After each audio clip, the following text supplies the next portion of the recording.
And while they were being treated, and I had legal custody of my children, and my husband and his lawyers and the judge found out my children were in an expert hospital, they confiscated my house, everything I've ever owned, from my baby pictures to my clothes. I walked away with literally the clothes we had on our backs. Took my cars, my federal post office box mail, my income, my assets. I lost everything by taking my children to an expert on child abuse. It was trying to stop me from what my children could disclose from being uncovered, to try and just break that we had no assets to have my children have medical attention. The children were being treated for sexual abuse, and I had provided all the documentation. And one day the doctor said to me, "I need you to come into my office." She said, "This is a classic case of SRA." I had no idea. I mean, SRA, is that like a Irish Republican Army thing? I don't know what SRA is. She said, "Satanic Ritual Abuse." And she showed me the drawings that the children were doing in her office, and they were of blood sacrifice, of people cutting their arms and dripping blood in chalices, of chalices with devil heads, and on and on and on. It includes group sex. It includes children being killed. And I remember I just felt like my guts were just punched out of my body. I did not know what to do. I didn't know where to go. I called every organization in the country asking for help, children's organizations, and no one wants to acknowledge satanic ritual abuse. And all the child abuse organizations only say that they lobby. They don't actually help people. And so my quest to save my children has taken me here. And as a consequence, and I can tell you here today, there are other mothers who are here today to ask me for help who have children that were victims of satanic ritual abuse. And it's really hard for me because I'm only one person, and my life has been annihilated, although I have to say it's being rebuilt for the better. But John and Ben, my boys, are 11 and 8, and have lived for 15 or 16 months in the home of a satanic abuser who has been documented as a member of a cult, who 25 people and the state's attorney in Connecticut are investigating and have substantiated sexual abuse and the cult. And yet the governor and no one has been acting to protect my children. So it makes me wonder just how high this goes.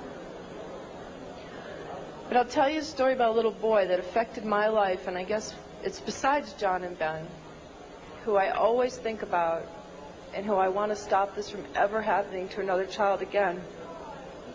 I heard a story about a little 8-year-old boy.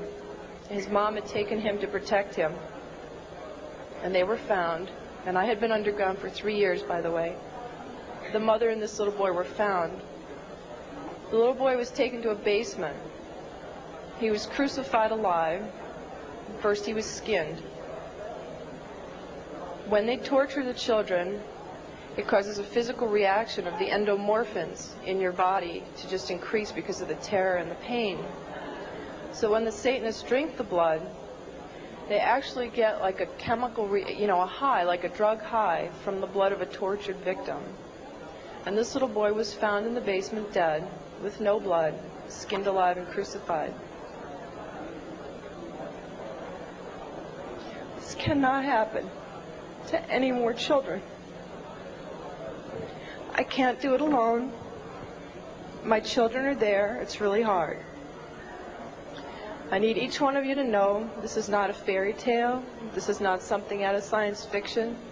I was a mom who ran a charity and baked oatmeal cookies for my kids. And because my children are victims, I have to stand here and I have to tell you these horrible stories. And I could tell them all day and all night, because both Ted and I get letters and calls for people begging for help all over the country right now. And the only way we can help them is to help save John and Ben first, set the precedence. We will not tolerate this anymore, not only to the children, but to our own lives. And we will not tolerate this. We must stand together. And I ask you to please, especially prayer and donations and letters, and help me save John and Ben, and then the rest of us are forming a task force to go around the country and start saving everybody else. Thank you very much.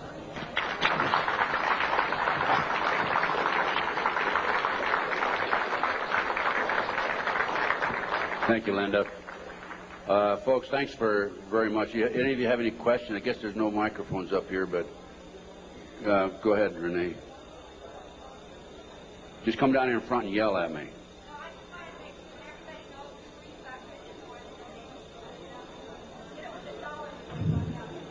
It's immediately behind this curtain on the left, and if you can just go put a few dollars in the basket there, it'll help. What we have now is we have a team of investigators organized in Connecticut.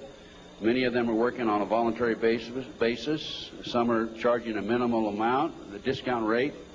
We have attorney fees. We have filing fees to file the civil rights federal violation case against the 4 judges. And the state of Connecticut, which was filed here about 10 days ago, cost us $1,000. We served the 4 judges, 2 attorneys, and the governor with letters just about 2 days ago telling them unless they release the oldest boy back to Linda. By the way, this boy is not the biological son of the ex-husband. He never adopted this child. Unless they release this child back, we're going to file criminal felony charges against the judges and the governor and others in the state of Connecticut. And we're not kidding. We're going to do it, okay?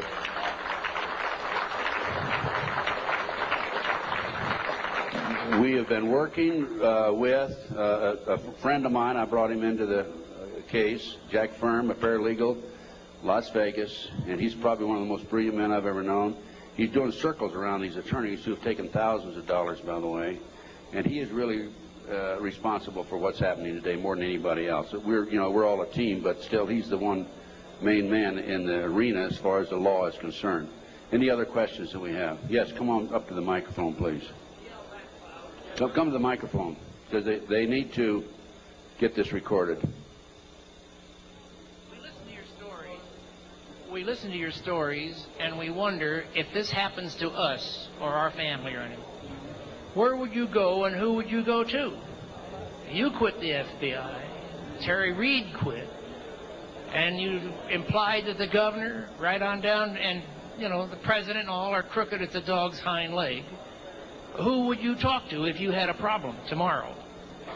Who would you talk to if you had a problem tomorrow? Give me a call. I'll help as best I can. I have a network of people that can probably help you. I've had a number of people contact me over the last several years, and I refer them to other experts. And we'll have to take each case at a time, but if we can help you, just give us a call. I have a flyer out here. It's got my phone number on it. No, I'm referring to something happens here in Denver. I need help. Do I call the police? Do I call the governor? Who do I call? If they're all crooked, as you implied, and I believe you, you go to them, and they draw a line and say, we're not going to investigate. What do you do? Well, that's why I'm saying call me, because we have the network of people, and we're in the process of forming a foundation, and we're going to be seeking some money to finance it. And as Linda said, we're going to have a task force that will go around the country and handle these problems. Probably going to be busier than the one-armed paper hanger, but just give us a call. We'll do what we can to help you. We'll try to help you. Can you go to the police? Yes, go to the police. Make a matter of record.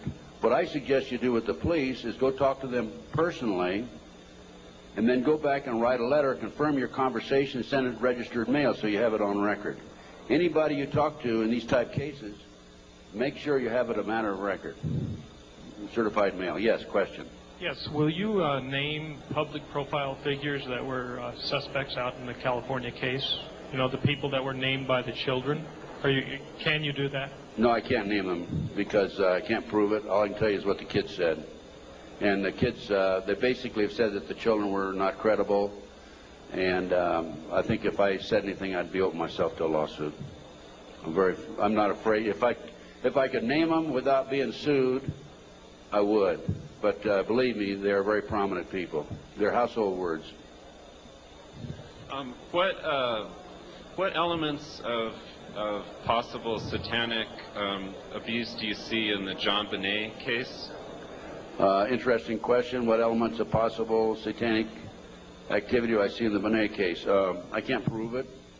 from the day that case broke in the news until today, I see signs of it, indications of it.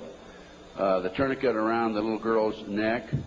One of the practices that they have in their mind control activity and is to take a child right up near death and then bring them back from close to death.